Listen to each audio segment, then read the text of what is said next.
আচ্ছা, আপনি কি জানেন আপনার ভিডিওর মেন পয়েন্ট কি? যদি আপনি মনে করে থাকেন যে আপনি বেস্ট কোয়ালিটির ভিডিও জেনারেটের মাধ্যমে আপনার ভিডিওতে ভিউ আনতে পারবেন, তখন আপনি ভুল ভাবছেন। আপনি যত ভালো থাম্বনেল বানাতে পারবেন, আপনার ভিডিওতে ভিউ ততই বেশি আসবে। কারণ মানুষ তো উপর থেকে আপনার ভিডিও দেখবে না, মানুষ উপর থেকে আপনার থাম্বনেল দেখবে। যদি আপনি আপনার থাম্বনেলটাকে প্রফেশনাল কোয়ালিটিতে জেনারেট করতে পারেন, তবে তো আপনার ভিডিওতে ভিউ আসবে। সো আজকের ভিডিওতে আমি আপনাদেরকে দেখাতে চলেছি যে কিভাবে আপনি আপনার ভিডিওর ইউআরএল দিয়ে আপনি আপনার থাম্বনেল জেনারেট করতে পারবেন। সো চলুন আর দেরি না করে শুরু করা যাক আজকের ভিডিও।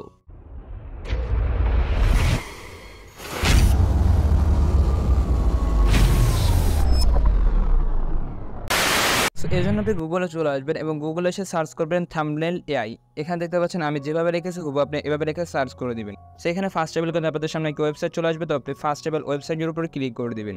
সো ফার্স্টেবল ওয়েবসাইটের উপর ক্লিক করার পর আপনাদের সামনে কিন্তু ঠিক এরকম একটি ইন্টারফেস চলে আসবে। তো আপনি এখানে নিচে সব পড়লে দেখতে পারবেন, এখানে কিন্তু একটা অপশন রয়েছে article to thumbnail converter. So আপনি আপনার যে ভিডিওর থাম্বনেল মেক করবেন সেই ভিডিওটা ফার্স্টেবল ইউটিউবে আপলোড করবেন, অথবা যেখানে আপনি আপলোড করতে চান সেখানে আপলোড করে আনপাবলিশ করে রেখে দিবেন।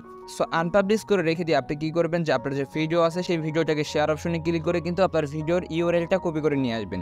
আমি কিন্তু আমার ভিডিওর ইউআরএলটা অর্থাৎ আমার ভিডিওর লিঙ্কটাকে কপি করে নিয়ে এসেছি, তো আমি এখানে সিম্পলি আমার লিঙ্কটাকে পেস্ট করে দিব।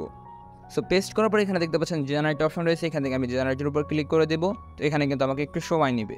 সো এখানে কিন্তু আমাকে তারা কয়েক প্রকারের থাম্বনেলের কিন্তু সাজেস্ট করছে। সো এখানে আপনি উপরে দেখতে পাচ্ছেন এখানে কিন্তু অনেক প্রকার ফটো রয়েছে, আপনি কিন্তু আপনাদের ব্যাকগ্রাউন্ড যে ফটোগুলো ইউজ করতে পারেন। সো এখান থেকে আপনার যে থাম্বনেলটা পছন্দ হয় আপনি কিন্তু সেই থাম্বনেলটা ইউজ করতে পারবেন। আপনি চাইলে এখানে কিন্তু থাম্বনেলের উপর ক্লিক করে আপনার ফন্টটাকেও চেঞ্জ করতে পারেন, আপনি আপনার ব্যাকগ্রাউন্ডটাকেও চেঞ্জ করতে পারেন, এখান থেকে সব কিছু কিন্তু আপনি এডিট করতে পারবেন। দেন এখান থেকে কিন্তু আমি আমার থাম্বনেলটাকে চুজ করে নিয়েছি, এখান থেকে আমি ইউজ টেম্পলের উপর ক্লিক করে দেবো এবং এখানে দেখতে পাচ্ছেন ডাউনলোড ইমেজ নামে একটা অপশন রয়েছে, এখান থেকে আমি ডাউনলোড ইমেজের উপর ক্লিক করে আমার ফটোটাকে ডাউনলোড করে দিব। সো এভাবেই কিন্তু আপনি এআই এর মধ্যে খুব সহজে আপনার থাম্বনেল জেনারেট করতে পারবেন। তো আশা করি ভিডিও ভালো লেগেছে। যদি ভিডিওটি ভালো লেগে থাকে অবশ্যই ভিডিও লাইক করে দেবেন, চ্যানেলটিকে সাবস্ক্রাইব করে দেবেন। তো আজকের মতো দেখা যাচ্ছে, আল্লাহ হাফেজ।